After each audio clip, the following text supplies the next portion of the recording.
Hello everyone, welcome to my channel RPG Retro Reviews. I'm Captain Courageous, and I review old school modules and games and talk about how you can use them in your current campaign. This week, I'm going to review a classic among old school D&D gamers, the Clark Ashton Smith inspired X2 Castle Amber, originally created for use with the Expert D&D rules. Released in 1981 and written by the author of the D&D basic set Tom Maldvay, Castle Amber ranks number 15 in Dungeon Magazine's 30 Greatest Adventures of All Time, and is a funhouse romp through a haunted mansion of the most crazy and frequently dangerous Amber family. The backdrop for the adventure is set in Glantry, a country in the known world run by magic users, though it is only mentioned in the opening of the module and not really a factor in the adventure itself. Before I continue, let me give a spoiler warning. As usual, I will be covering this module in depth with some history and background, but I won't be revealing too much about the mysteries found within the module itself. Okay, let's dive in. The module begins with the heroes traversing the countryside of Glantry, part of the known world introduced in the D&D Expert set. Not much detail is given about the country itself, only that the heroes are heading to Glantry City to undertake a mysterious special mission for the Prince of Glantry himself.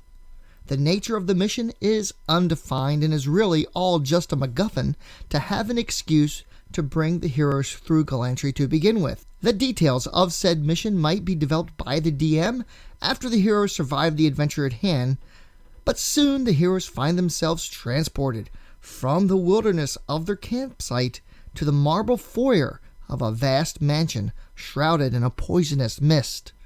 The mist is endless and lingers about 30 feet away from the mansion itself, keeping the heroes trapped within. Of course, the only way to find a way out of their predicament is to enter the mansion and uncover its secrets. Once inside, all manner of bizarre and deadly encounters can be found. Ghostly apparitions abound, as well as the many members of the Amber family itself, who are powerful, evil magic users, as well as mostly insane. All are dangerous and a serious threat to the heroes' survival, and as the heroes traverse the place, of all manner of deadly traps, puzzles, and deadly monsters can be found, usually for the amusement of the Amber family, who are trapped within the mansion and terribly bored. Thus, while dangerous, it is most likely that the interaction with the Amber family members will be of the roleplay variety, not the combat variety, and that certainly makes this module very distinctive for its time frame. Another distinctive aspect of this module is its weird fiction, pulp fantasy roots, anchored heavily on the writings of Clark Ashton Smith. Considered one of the major influences of the early D&D game and featured in Appendix N of the first edition Dungeon Master's Guide, Clark Ashton Smith's Province of Averone is featured in Weird Tales magazine in the 1930s, is the inspiration for this module. In fact, in the later part of the adventure, the heroes will get transported to the province itself as they search for several items in order to extricate themselves from their Castle Amber prison. Those familiar with the writings of Ashton Smith and H.P. Lovecraft might recognize the names of certain things, such as the Ring of Eban, which might be at home in a game of Call of Cthulhu, as well as Dungeons & Dragons. Thus, Castle Amber also marks one of the first licensed properties for Dungeons & Dragons, as the material within is used with the permission of Clark Ashton Smith's estate. The province of Averone is loosely based on real-world medieval France, with the addition of magic, which is considered an evil pagan practice, and is the original home of Castle Amber and the Amber family. While questing here, spellcasters must use their magic with discretion, or risk coming under the scrutiny of the Inquisition. Given that the module is only 28 pages long, which was the standard for TSR modules of this time period, only the barest of details is given on the province of Averone, just enough to allow the DM to run a quest through the place so that the heroes can find the items they need to complete the adventure and escape their imprisonment from the castle and return to their homeland. Certainly, an enterprising DM could greatly expand upon the material presented here. This is an opportunity for you to explore the prolific writings of Clark Ashton Smith, one of the progenitors of modern fantasy. With internet resources being what they are, a simple Google search on the province of Averone will reveal a wealth of source material that the DM can use as the basis for their own adventures within the province and expand the hero's quests. However, if you are unfamiliar with pulp fantasy, actually reading Smith's work might be a lot of fun as well. Along with his contemporaries, Robert E. Howard and his Conan saga, H.P. Lovecraft and his Cthulhu mythos, Smith laid the groundwork of the fantasy genre that we know and love today. Above all, Smith is just good reading, and I highly recommend you check him out. I've included an Amazon link in the description to help you get started. In addition to the heavy influences of Smith, much of the module is clearly inspired by Edgar Allan Poe's The Fall of the House of Usher, and certainly many of the creatures here have a Lovecraftian feel as well.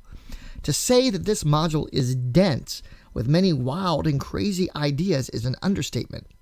Thus, while the module contains much of the weird, funhouse whimsy of early D&D adventures, which is frequently an uneasy marriage at best, with its pulp fantasy gothic setting, an understanding of the module's influences can definitely help the DM elevate the module to its true potential.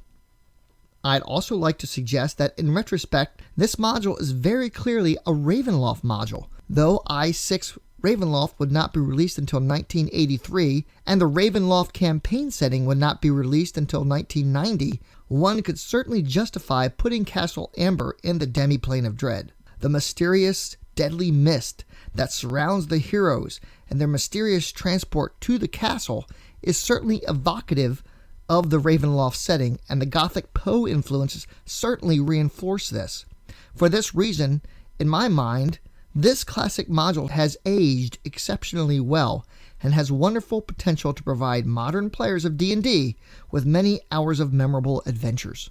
One final thought on this module is that at times this can be railroady in the old school style and occasionally quite deadly, with save or die mechanics. However, these shortcomings are overcome with the sheer cornucopia of ideas and exciting encounters, and certainly a DM is free to alter things to suit the style of their group. I'd also like to briefly mention that there is a sequel to this module released in 1995 after the second edition release of the Galantry Kingdom of Magic box set called Mark of Amber. Certainly in some future time, I'll dedicate a video to this adventure if there's interest in it, but suffice to say, in many ways, it revisits much of the same events and encounters from the original module, and by and large, wasn't well received. The cover art of the 100-foot Colossus attacking a castle was done by legendary D&D artist Earl Otis. The back cover art is by Jim Rosliff. Interior black and white artwork here is done by Jim Rosliff and Jim Holloway, and certainly represents some of the more evocative art pieces done by these fine artists.